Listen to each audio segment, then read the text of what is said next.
Woo!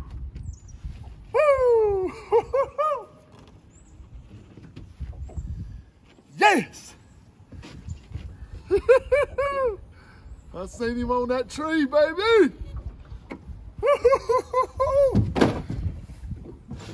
All right, guys, welcome back to the channel. We're going to talk about my favorite bait to throw, almost regardless of the time of year. I love throwing it in the spring, the fall, the winter. Maybe not so much in the dead of summer, but I'll be honest with you, 137 degrees, I don't like to get out there and go that much anyway. I ain't that mad at them anymore. Some people are. But first we're going to talk, I want to talk about my A-rigs and how my choices have changed somewhat and how I do things differently now. My daughter's bow. When I first started throwing an A-rig, the very first one that I found was the Yum. And it's a good bait.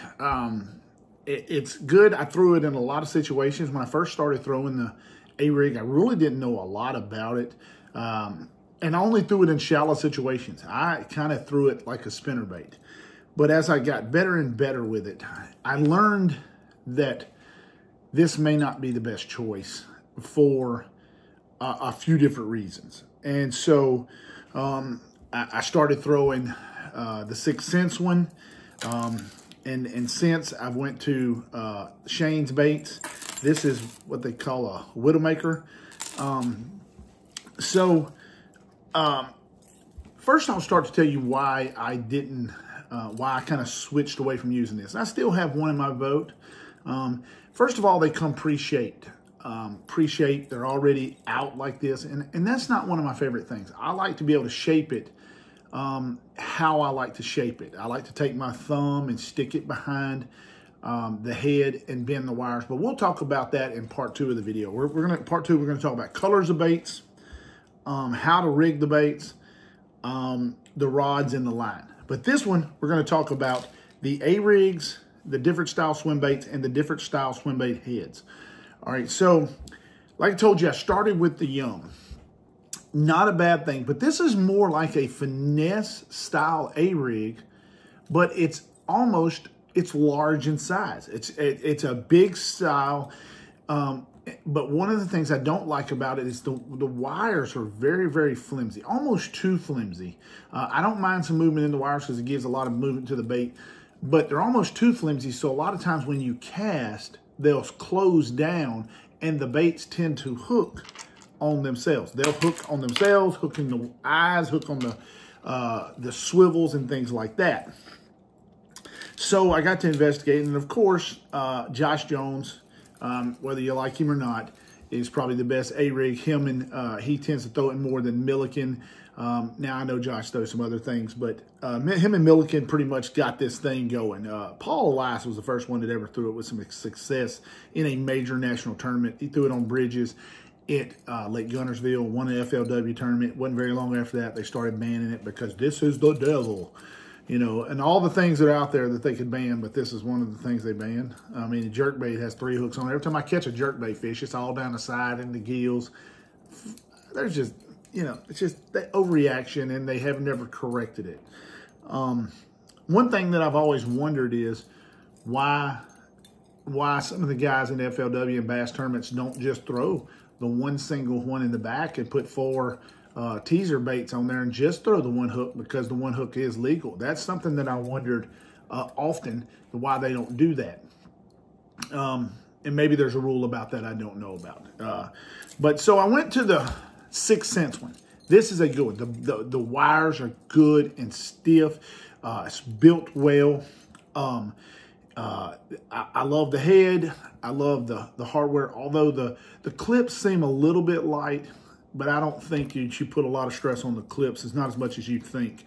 That's a great one to throw in open water, large open water one. But as I expanded the use of it, then I started going to different areas. Now Shane's makes one. This is a mini Blades of Glory. Notice how much smaller it is. If you can see a lot smaller, shorter. The arms up front are shorter, long center arm, really gets the baits away from it. This is great around trees, Fantastic around docks where you're trying to throw it up under low-hanging docks. Fantastic. This one, although you can throw it around docks, and I do it at Fort quite often, it's better in open water and things of that nature. This is what they call a Widowmaker. You can find all these on Tackle Warehouse's website. They got about 25 different brands on there that carry. You can find one that fits your style. Now, like this one, this is a little bit different style. The bend comes out of the head. Instead of every wire coming out of here, it's already pre-bent and the wire comes out of here. Now, you can take, we'll talk about rigging this in the second part of the video, but this is a fantastic, another smaller version, not quite as big as, say, the 6 cents when it's spread out, but it still has the same size wires standard out of the package. But when you bend these, it does make a smaller profile. So those are the three that I tend to use now. I like all three because they do come, if you look at the Shane's baits, let's see if I can pull this one out the package. It's not pre-bent, so you can form it the way you want to form it. The 6 cents is also unbent in the package. It's not pre-formed, and also the Widowmaker as a whole is not formed. So that's why I like those style, where this one doesn't. It's already pretty much bent in that angle. You take it out of the package and it springs out. I don't like that. I want to put the bends where I want to put them in accordance to the bait. I don't want them pre-bent. You don't want the bend coming out of the head. You want the bend coming about an inch back, because inevitably, like this one has been used quite a bit. It's all funky and bent. You bend the wires back 47,000 times. It happens a lot. Every time you catch a fish, you got to re-straighten it. And if that bend comes out of the head, you will break the wires a lot more than if you bend it back here. These tend to break often. I had a lot of those break with fish on and everything. So not a bad one, but for the price, you can get any of these. They're all about the same price. So that's one major important part.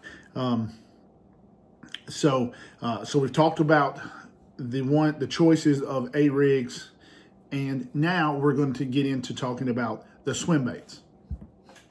Now in this portion, we're talking about swim baits. There's 3 different styles, and I use them in accordance to the baits I'm using and the heads I'm using. There's the 3-inch raid style swimmers. This is about a 3.5, 3.75. This is a Scottsboro hand pour type bait. That really awesome. They've been making baits a long time. And this is a 4-inch hand pour that I make. I got it from Angling AI. It's awesome. It's for the larger open water. So if you're using this style bait, the 6 cents, larger open waters, you're going to use that 4-inch style. If you're using this one, which is kind of in between the Shane's and in between the 6 cents, you might want to use the 3.75. You want to match your bait to the actual A-rig. And then lastly, if you're throwing the very small, the Shane's, you'll want to throw the smaller rage style swimmers. This is actually a ripper style that I injection mold myself. They're so much cheaper. You can make a pack of them for like 15, 20, 30 cents, 40 cents, something like that. A lot cheaper, a lot more economical, because you're going to tear these up. They're going to tear up. And so we'll talk about the colors, but in terms of using, I tend to stick to 3 different style baits. I want to use the baits according to the A-rig I'm using. That way you always, if you match the size of bait, if you put this one right here on a bait, you can already see the tail. It's bound and determined to hook up, and I'm just holding it down. It's as long as the back one. But if I'm using, say, the smaller one, you can notice much less. It does, it's got a lot less chance of hooking up and getting tangled with all the other baits. And that's the key, because they get tangled. And if your baits get tangled, absolutely not going to catch fish. I haven't. Some people say they have. I haven't. When it tangles, it comes through there. You get a lot of followers, but never get a taker. You can feel it when it comes through the water, and you can see the fish. They'll come for a little ways and they'll peel off. Once they notice something ain't right, they're out of there. It's already throwing a hunk of wire. it looks like you're throwing a radiator through the water or a wheel through the water. So it don't take much to put them off in terms of that.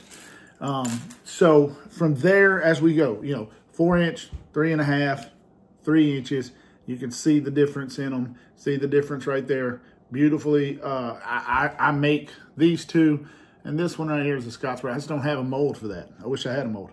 I would make that also. But I throw this a lot. I probably throw the 3 inch a lot more than I throw the other baits. I don't know why. It just to me, it's easier to throw, easier to manage, hangs up less than these right here. And these start to get heavy. Gosh, dog, when you put this and then you put a head on this and this, these things get to be 5, 6, 7. I mean, they're heavy baits. And so from now, we're going to go to talking about the 3 different style of jig heads I use. So let's go into that right now. All right, so there's 3 different types that I use. I use a standard jig head, and I like to use 1/8 ounce. It seems to be enough. I mean, I guess you could use more, but I use 1/8 ounce. 3 different styles. I use an 1/8 ounce head right here. This is your standard jig head. This one comes from Buckeye Lures. And then I use a shorter shank. This one actually comes from Yum. It comes in the Umbrella package and has a screw lock on it. And it's a shorter shank hook. And if you look, it is a shorter shank hook than normal hooks. And let's see if I can get it lined up. There, you can see the difference in that. Do you see that hook right there? Let me get it in front of my face right there. See, it's about right there. A little bit shorter, 1/2 ounce shorter. 1/2 inch shorter is perfect for the smaller baits. Perfect for this bait right here. Absolutely perfect for that bait right there. Works wonderful. It's what you want to throw on that. And then thirdly, a trick that I use when I'm throwing a lot of baits, or throwing this big one in timber, is made by Buckeye Lures, and it has a weed guard on it. It's a little trick. So when you throw it around those trees and you nip the tree or run it by the tree, you don't necessarily gonna get hung up. Will it still get hung up? Yes, it will.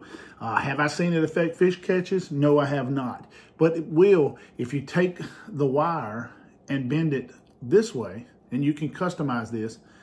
It tends to deflect off the timber a little bit as the baits come and they roll. You won't get hung up near as much throwing this around the trees. So you still got your regular jig mold, regular jig head, your jig head with the wire guard, and your shorter shank, still the same weight, hook made for throwing the ripper style baits. So that's part 1 of our A-Rig series, and we'll get into the rods, the reels, the line, all that in part 2 of the series. But guys, I hope you enjoyed that. Thank you for watching. If you have any questions, post it below. Post your favorite A-Rigs. Tell me which ones you like and things like that. Thanks for watching. Thanks for subscribing.